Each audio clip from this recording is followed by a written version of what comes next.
धुरंधर का रहमान डकैत एक दूध पीता बच्चा लगेगा जब इन खनानी ब्रदर्स की रियल लाइफ स्टोरी समझ में आएगी। वीडियो को एंड तक देखना, सब कुछ बताता हूँ। साल 2005 के अराउंड इन लोगों ने एक कंपनी चालू की जिसका नाम था खनानी एंड कालिया इंटरनेशनल। इस कंपनी का काम क्या था? जैश ए मोहम्मद और लश्कर तैयबा जैसे टेरर ऑर्गेनाइजेशंस के लिए पैसे इकट्ठा करने से लेकर डी कंपनी के लिए इंटरनेशनल मनी को भी मनी लॉन्डर करना। यहाँ एक तरफ खनानी ब्रदर्स का पाकिस्तान में राइज होता है और वहीं दूसरी तरफ इंडिया में इंटरनेशनली जो भी फेक करेंसी आ रही थी उसका नंबर भी अपने पीक पे पहुंच जाता है।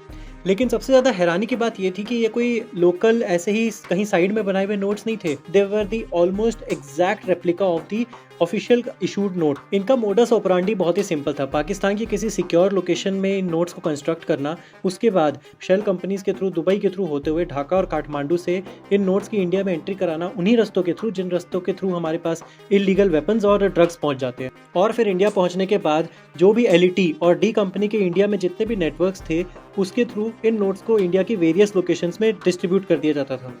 और इस चीज़ की कंफर्मेशन साल 2013 में पकड़ा गया टेररिस्ट अब्दुल करीम टुंडा भी बहुत ही अच्छे से सीबीआई और एनआईए के सामने बताता है कि आईएसआई और डी कंपनी मिलके इंडिया में एक फेक करेंसी का पूरा डिस्ट्रीब्यूशन नेटवर्क बना रहे हैं। लेकिन अब क्वेश्चन आ रहा था कि पाकिस्तानीज असल में एग्जैक्ट रेप्लिका कैसे बना पा रहे थे इंडियन नोट्स की? कोई ना कोई इनसाइडर तो इन्वॉल्व होगा, राइट? और अब आता है यहाँ पे स्टोरी में ट्विस्ट, क्योंकि एक स्टोरी अब सीधा कराची से पहुंच जाती है लंदन।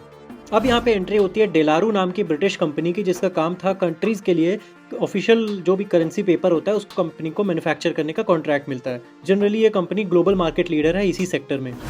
साल 2010 में जो इंडिया में कंसाइनमेंट आता है उसमें से 2000 टन जो पेपर था उसकी क्वालिटी बहुत ही ज़्यादा खराब होने के बावजूद डेलारू से उन पेपर को सर्टिफिकेट मिल जाता है ऑफ प्रीमियम क्वालिटी। सीबीआई की एफआईआर ने ये बाद में बताया कि उस समय के फाइनेंस सेक्रेटरी ने रूल्स को ऐसे बेंड किया कि डेलारू को बैन होने के बाद भी उसको कॉन्ट्रैक्ट कंटिन्यूसली मिलते रहे।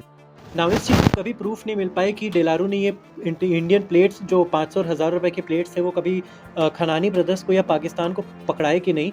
मगर जिस हिसाब से और जिस प्रिसीजन से नोट्स बन रहे थे ये चीज़ बहुत ज़्यादा सरप्राइजिंग नहीं होगी कि अगर उन्होंने पूरे के पूरी प्लेट्स ही उठाकर उन्हें दे दी थी। और फिर 8 नवंबर 2016 को जब अचानक से एक दिन सुबह प्राइम मिनिस्टर ने नोटबंदी कर दी, उसके बाद खनानी ब्रदर्स का पूरा सप्लाई चेन पैरालाइज हो जाता है। 500 और 1000 के जो उन्होंने हज़ारों करोड़ के नोट्स बनाए हुए थे जिनके लिए डेट लिया हुआ था, वो सारा का सारा स्टॉक पाइल बर्बाद हो गया इनडायरेक्टली। बहुत सारे लोगों का ये मानना है कि जो बड़ा भाई था इब्राहिम कनानी, शायद he is still operating under the shadows and उसको आईएसआई ने बहुत ही अच्छे से प्रोटेक्ट करके रखा हुआ है और उसको पब्लिक आई से कम्प्लीटली दूर रखा हुआ है। सो इन रियल लाइफ में अगर आप देखो तो रहमान डकैत से कहीं ज़्यादा खतरनाक इंडिया के लिए खनानी ब्रदर्स से, because they have indirectly launched an economic warfare over India. whereas जो रहमान डकैत था, he was just an ordinary goon of Karachi. So that was the story of Khanani brothers. Follow for more such interesting stories.